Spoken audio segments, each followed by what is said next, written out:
পর্ব ২০ শেষ পর্ব। অবশেষে দিগন্ত ও পালক একসাথে পাখির সামনে গিয়ে দাঁড়ালো। পাখির কোনো জ্ঞান নেই। আজ যদি পাখি জানতে পারত দিগন্ত ওর বাবা, মেয়েটা কি করত? আদৌ কি কখনো পাখি সত্যিটা জানতে পারবে? দিগন্তের চোখ দিয়ে জল গড়িয়ে পড়ছে। দিগন্তকে কখনো কাঁদতে দেখেনি পালক। রক্তের টান বলতে যে কিছু আছে তা দিগন্তকে দেখে বোঝা যাচ্ছে। ২ মিনিটের বেশি ওদের ভেতরে থাকতে দেওয়া হলো না। বাইরে এসে দিগন্ত পালককে প্রশ্ন করা শুরু করলো। পালক, তুমি কেন আমায় সেদিন বলনি সত্যিটা? কেন আমার মেয়েকে আমার থেকে দূরে সরিয়ে রেখেছ? তুমি কি বিয়ে করেছিলে নাকি করনি? এত প্রশ্ন করে এখন কি হবে দিগন্ত? তুমি কি অপেক্ষা করেছিলে? ২-৩ দিন যেতে না যেতেই বিয়ে করে সংসার পেতেছিলে। এছাড়া আমার কিছু করার ছিল না পালক। সেদিন আমি বিয়ে করতে যেতে পারিনি, কিন্তু পরের দিনই গিয়েছিলাম তোমার মামার বাসায়। উনি বললেন যে তুমি আর আমার সাথে যোগাযোগ রাখতে চাও না। আমি তাও তোমার সাথে দেখা করতে চাইলাম, কিন্তু উনি বললেন তুমি ইন্ডিয়া চলে গিয়েছ। আমি বিশ্বাস করিনি। ছুটে গিয়েছিলাম তোমাদের গ্রামে, সেখানেও একই কথা শুনলাম। বাসায় ফিরে দেখলাম মায়ের অবস্থা বেশি ভালো না। বাবা মায়ের শেষ ইচ্ছে রাখতে অনুকে বিয়ে জোর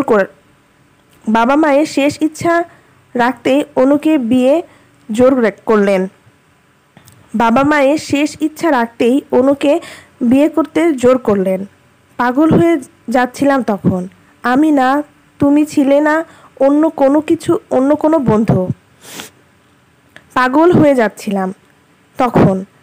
আমি না তুমি ছিলে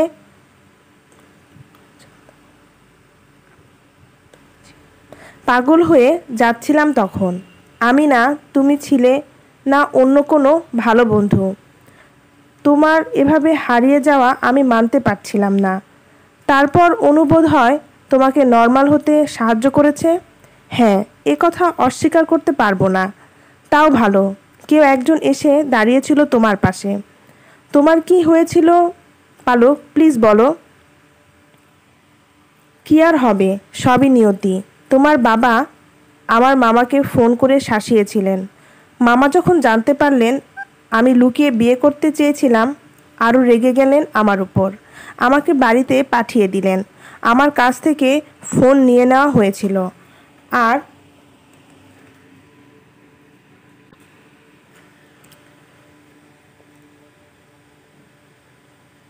ভেতরের এক ঘরে বলতে গেলে আটকে রাখা হয়েছিল আমায়। 2 দিন পর জানতে পারলাম আমি মা হতে চলছি। এটা শোনার পর আমাকে সবাই আরও বাজে বাজে কথা শোনালো। বাচ্চা নষ্ট করে দিতে চাইলো। তারপর আমি লুকিয়ে ঢাকা চলে এসেছিলাম তোমার সাথে দেখা করার জন্য, কিন্তু পৌঁছে শুনলাম তুমি বিয়ে করে ফেলেছ। তারপর কি করব বুঝতে পারছিলাম না। মামার পায়ে পড়ে কেঁদেছিলাম যাতে আমার বাচ্চাটাকে বাঁচতে দেওয়া হয়। তারপর মামা ওনার এক ভাই থাকেন ইন্ডিয়ায়, আমাকে সেখানে পাঠিয়ে দিলেন। ওনারা অবশ্য আমার সাথে খারাপ ব্যবহার করেননি, আবার স্নেহর চোখেও দেখেননি। ওনারা ওনাদের মতো থাকতেন, আমি আমার মতো। শুধু খাবার সময় খাবার দিয়ে যেতেন। অনেক কষ্টর পর দিনের শেষে সুখ এলো, পাখি এলো। অনেক কষ্টকর দিনের শেষে সুখ হয়ে পাখি এলো। আস্তে আস্তে আমিও এখানে কাজ করতে শুরু করলাম পাখিকে সাথে নিয়ে। দিনগুলো কষ্টকর ছিল, কিন্তু পাখি ছিল তাই সুখও ছিল। পাখির বয়স যখন 2, তখন বাবা মারা গেলেন। দেশে ফিরে আসলাম। বাড়ির লোক আমাকে সম্পত্তি থেকে বঞ্চিত করতে চেয়েছিল, কিন্তু মামা আমার প্রাপ্যটুকু আমাকে পাইয়ে দেন। তারপর এই বোনের সাথে সিলেটে থাকতে শুরু করি। চাকরিও পেয়ে যায়। আস্তে আস্তে অভাব সব কেটে যায়। পাখিও বড় হতে থাকে। আমাদের সমাজে সিঙ্গেল মাদার কাউকে সহজ চোখে দেখে না, তাই ওর বাবা নেই সেই পরিচয়ে চলতে হচ্ছে। তোমাকে খুব মিস করতাম এক সময়, কিন্তু আস্তে আস্তে তা কেটে যায়। আমি ওকে নিয়ে ভালোই ছিলাম, কিন্তু এইটুকুও উপরাল্লার সহ্য হলো না। দিগন্ত সব কিছু শুনে কি বলবে বুঝতে পারল না। কিছুক্ষণ চুপ থেকে করুণ গলায় বলে উঠল, সরি পালক। 2 ঘন্টা অনেক টেনশনে কাটার পর ডাক্তার এসে স্বস্তির বাণী শোনালেন। পাখির জ্ঞান ফিরেছে, সে এখন বিপদমুক্ত। এ কথা শুনে যেন শরীরে নতুন প্রাণ ফিরে এলো পালক। 5 দিন পর আজ পাখিকে হাসপাতাল থেকে ছেড়ে দিচ্ছে।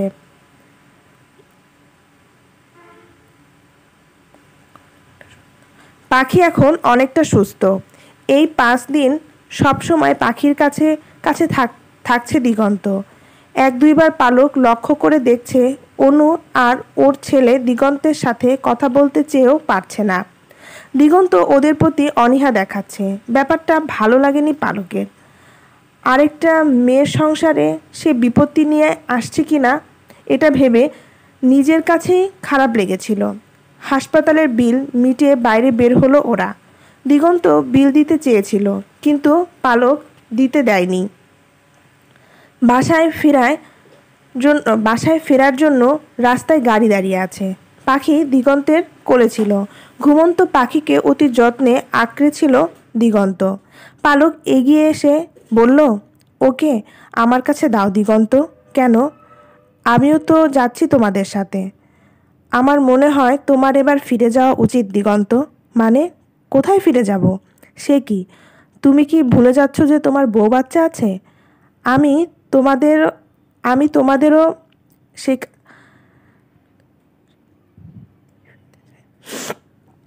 আমি তোমাদেরও সেখানে নিয়ে ফিরতে চাই। তোমার বউ মেনে নিবে? না নিলে সে তার মতো থাকবে। আমি এ প্রস্তাব মেনে নিব, এটাই বা তুমি ভাবলে কি করে?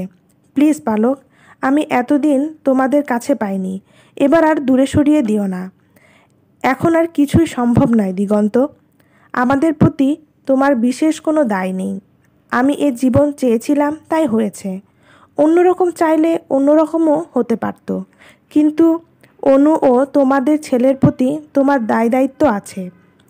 এতদিনে নিশ্চয়ই অনু তোমার মনে বেশ জায়গা করে নিয়েছে। ভালোই চলছে তোমাদের সংসার। তুমিও এখনও আমার মনে বিশেষ স্থানে আছো পালক। হ্যাঁ হ্যাঁ, এই দেখলে তো, তুমিও বললে।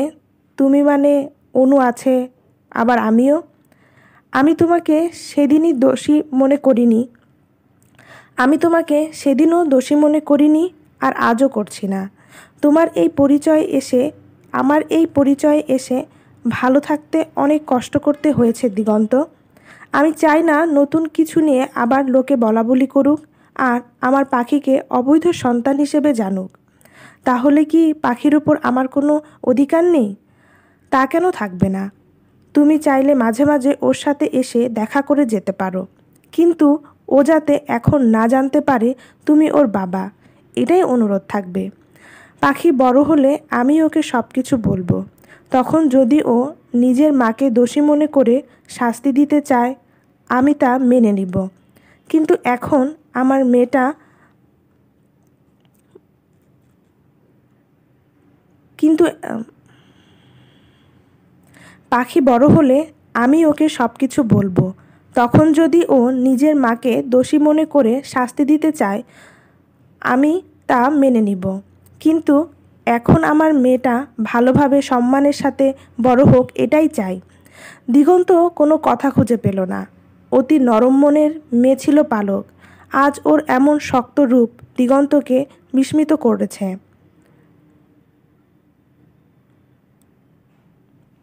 পালক দিগন্তের কোল থেকে পাখিকে নিজের কোলে নিয়ে নিল। তারপর বলল, ভালো থাকো, আর অনুকে কিছু বলো না। ওদের প্রতি দায়িত্বে হেলা করবে না, এটাই চাইবো। আসছি। আস্তে আস্তে গাড়িতে উঠে বসলো পালক। দিগন্ত নির্বাক হয়ে তাকিয়ে রইল ওদের চলে যাওয়ার দিকে। এই কয়দিনে অনেক কিছু ভেবে ফেলেছিল সে। মনে হয়েছিল হারানো মূল্যবান রত্ন ফিরে পেয়েছে, এবার তার যত্ন করে আগলে রাখবে। কিন্তু সব চাওয়াই কি আর পূরণ হয়? জীবন তো জীবনের মতো অনবরত রং বদলায়।